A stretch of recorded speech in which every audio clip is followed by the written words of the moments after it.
Yeah, it's an important competition. This is what I mentioned before our first round against Colorado Switchback, and I agree. It's you have the chance with not so many games to create special moments, special atmosphere for the club. But you have to go this step by step, and tomorrow is the next step against Dallas, and this is what we have to prepare. And but it's a next opportunity, and it's good that we are playing directly after the last game against NYCFC on Saturday. That we have directly the opportunity to create for us. And it's only for us then, for us, for the club, for the supporters, to create another picture from ourselves. Next, we go to Gary. Of course, the difference between games being played in the regular season and, of course, cup competitions like this one. Is there a different mindset for the players to get switched on, or there's not much motivation involved to get the guys ready for this match?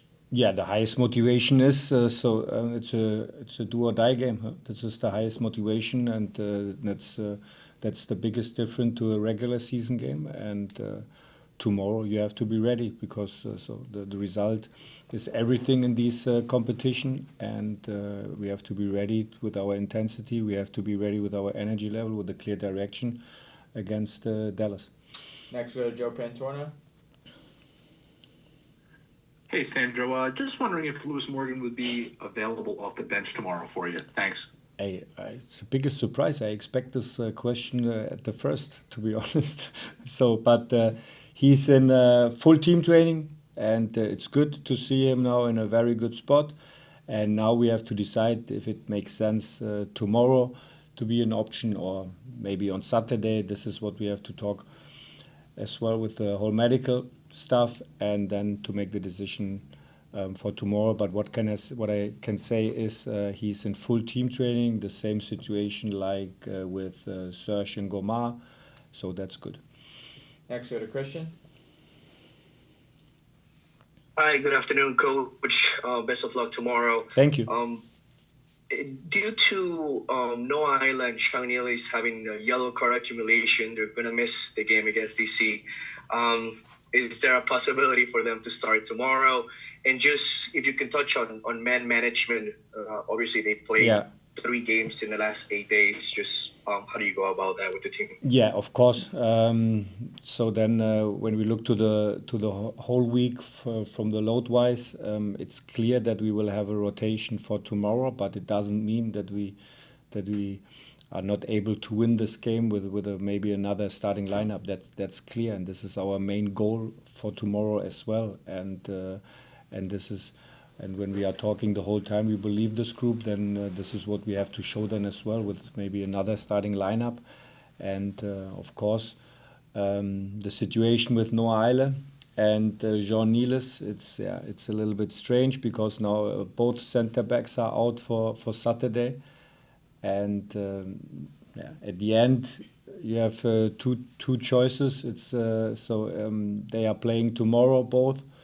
Then you protect the other center backs for Saturday, or the other center backs. Then, for example, Haki and Tim Parker are playing. But this is what we have to take as well for tomorrow. But we know the situation for Saturday, 100%. Next, go to Dan. Good afternoon, Sandro. Hope you're doing well. It's okay. When you're facing Dallas, you're going to be facing Luciano Acosta. You faced him last year when he was with Cincinnati. His influence on the match, talk about that and what you need to do to stop him from creating with the ball.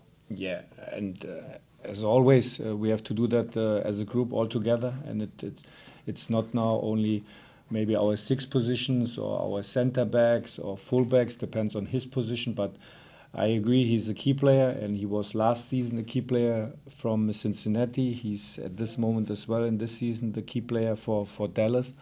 So we have to be ready against him, to bring him in situations where he feels the pressure as well from our side, from the whole team, and then to be very strong in the duels. And they have also around him very good players, the wingers, then Musa as a striker. Yeah, we have to be ready. We have to be ready against them as a team, but to defend very strong. and then also to use our space at the end of the day. Next we go to Malia. Kyle, Oh. Yeah, hey. Okay. Kyle Duncan reached 10,000 MLS minutes in the past game. How important is it to have someone like that with that kind of experience and leadership in the locker room? Yeah, it's very important. But tomorrow's not an MLS game; it's US Open Cup game. So, yeah, it's great. And I said this directly after his first match, after his long-term injury. It's great in which kind of spot he is physically and from the mental side. And his exercise, his practice today in our training session, he did it also very well. Good steps. So with the experience, with the MLS games, and tomorrow, we need his experience then in the US Open Cup. Everyone, I don't see any more hands for Coach. We have time for 2 more questions if anybody has one. If not, we'll let him go about his day. Everyone good? Coach, I just have one quick question. If you happen to have any updates on Marcelo Morales, if you can provide us with some information. Also in full team training, but it's difficult now to come in the rhythm because he was now for a long time out, and we are not now in our training slot. So this is what we have to handle it. The training session with our team training session, he was also today in, and then tomorrow it makes more sense. He will be not in our roster, but it's good. It's good to see him now on the field. To come closer and closer to the whole group, and but he's now hopefully then for a long time without injury, without some problems, muscle problems, because we need everyone. Yeah, Ryan's been, we've been talking a couple of times, especially after Colorado and during it. He's been a mentor for me for every year I've been here, and really for me, the biggest thing is just to stay consistent like he was. And the more consistent you are, the better everyone feels around you and plays around you. So the biggest thing he kept telling me is just stay consistent, play what's in you inside, like just be happy and be the person you are out there, and everything will just move along. Next we go to Dan.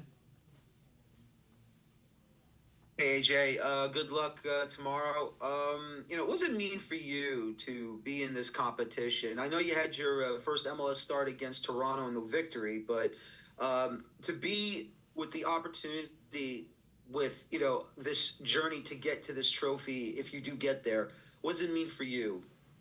Yeah, for me, it means a lot.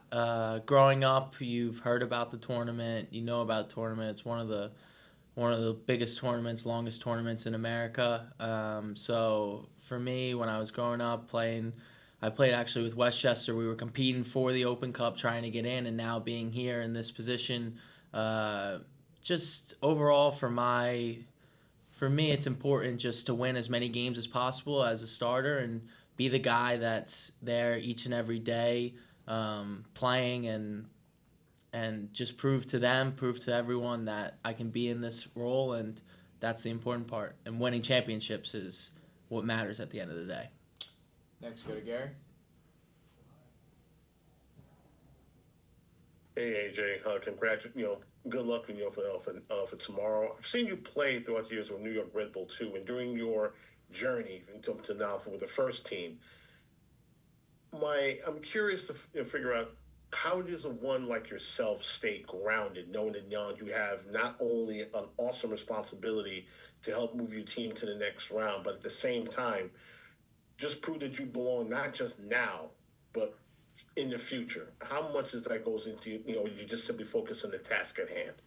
Yeah, I mean, a lot of it is just being ready. And for the past 4 years with second team and now playing some games with first team, just knowing that I'm ready enough, capable enough. And the biggest thing in goalkeeping is confidence. I think it is all over every part of the game. But for me, confidence is key. And each day go out here and consistency, confidence. And I'm confident in myself. I'm confident in the players around me to get the job done. And as time goes on, I hope everyone sees that I'll raise my game more and more. I try each and every day to get better and better.